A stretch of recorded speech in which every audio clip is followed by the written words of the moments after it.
الطلاق مرتان فإمساك بمعروف أو تسريح بإحسان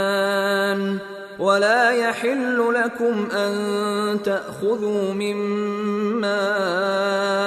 آتيتموهن شيئا إلا أن يخافا ألا يقيما حدود الله فإن خفتم ألا يقيما حدود الله فلا جناح عليهما فيما افتدت به تلك حدود الله فلا تعتدوها ومن يتعد حدود الله فأولئك هم الظالمون۔ طلاق زیادہ سے زیادہ 2 بار ہونی چاہیے۔ اس کے بعد شوہر کے لیے 2 ہی راستے ہیں، یا تو قاعدے کے مطابق بیوی کو روک رکھے یعنی طلاق سے رجوع کر لے، یا خوش اسلوبی سے چھوڑ دے یعنی رجوع کے بغیر عدت گزر جانے دے۔ اور اے شوہرو، تمہارے لیے حلال نہیں ہے کہ تم نے ان بیویوں کو جو کچھ دیا ہو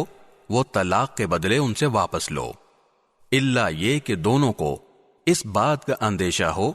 کہ وہ نکاح باقی رہنے کی صورت میں اللہ کی مقرر کی ہوئی حدود کو قائم نہیں رکھ سکیں گے۔ چنانچہ اگر تمہیں اس بات کا اندیشہ ہو کہ وہ دونوں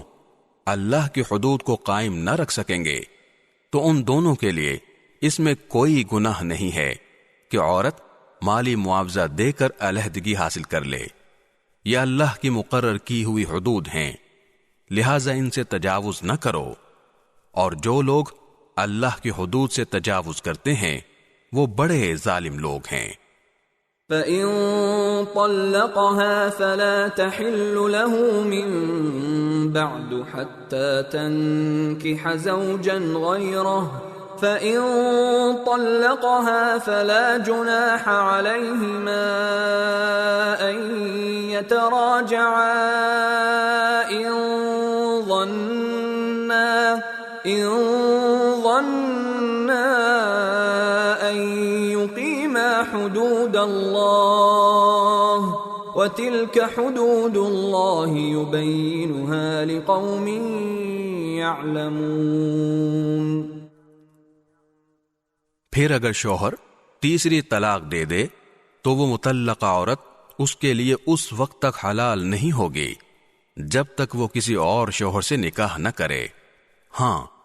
اگر وہ دوسرا شوہر بھی اسے طلاق دے دے تو ان دونوں پر کوئی گناہ نہیں کہ وہ ایک دوسرے کے پاس نیا نکاح کر کے دوبارہ واپس آ جائیں، بشرطے کہ انہیں یہ غالب گمان ہو کہ اب وہ اللہ کی حدود قائم رکھیں گے، اور یہ سب اللہ کی حدود ہیں